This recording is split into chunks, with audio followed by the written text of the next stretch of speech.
If your oven light does not turn on when you open the door, or when you press the oven light button on the control panel, it may be time to replace your oven light bulb. Your oven light bulb is a standard 40-watt appliance bulb that you can find at your local hardware store. To change the light, follow these steps. Make sure to disconnect the electrical power to the stove range at the main fuse or circuit breaker panel. Second, make sure that your oven and bulb are cooled before touching them. It's always best to practice safe measures, so wear safety gloves if needed.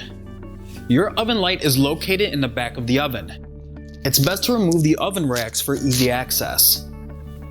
Your oven light bulb will be encased in a glass cover. Turn the glass bulb cover counterclockwise to remove.